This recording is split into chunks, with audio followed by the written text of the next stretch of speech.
how to start a business. So let's say you want to start a business in 2025.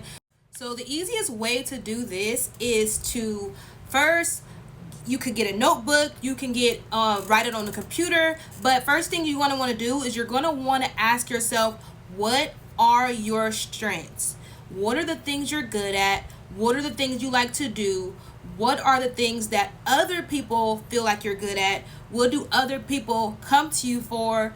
What is something that you like to do that comes to you just naturally, something that you have just kind of like a gift, something that you do every day that you may not know you're doing, but you are doing. And that is the easiest way for you to really determine what is it that you want to do.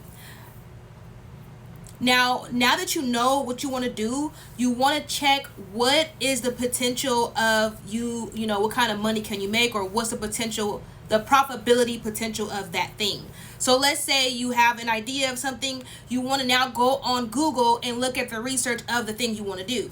Because at the end of the day, if you want to start a business, the most important thing, I'm not going to say the most important thing, but you're in a business to make money. So if you are thinking of something that is not going to be profitable, then you may want to rethink that thing. You may want to kind of do something else, or calibrate what you want to do. But you want to go ahead and research and say, okay, what's the profits of this?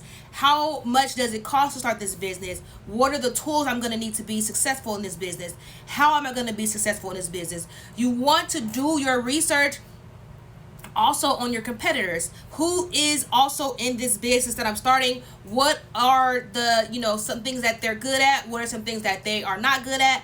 And that way you can kind of come up with your solution to the problem of your customers.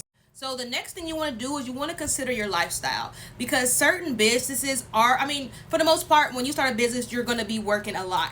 But there are some businesses where you can kind of work a lot on the front end, and then, as you put things together, you structure things, then it could cause you to maybe take a step back, especially if you're doing like service-based businesses, like maybe like you're doing digital products or something like that. But you want to research if you want something that is gonna, you can kind of take a step back where you can maybe hire people to do a lot of the things, or if you are actually gonna have to be hands-on, if it's something you want to do full-time, if it's something you want to do part-time, if it's a seasonal business. So you want to think about those things, because knowing that the type of lifestyle you want to live, the type of things you want to be able to do, is going to determine the type of business that you're able to start, or you should start. And then once you have that thing, whether it be a product or a service, you want to test it out. So let's say you're offering a product.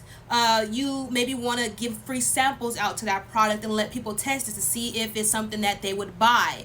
If it's a service, let's say you're offering a bookkeeping service, maybe you can call or reach out to a few people that that are family member, friends, or business owners that need services, and you can offer your services for free or at a discounted rate, so that way you can test your theory out, test your research out, test your idea out to see if it's something that is a viable option or a viable business option.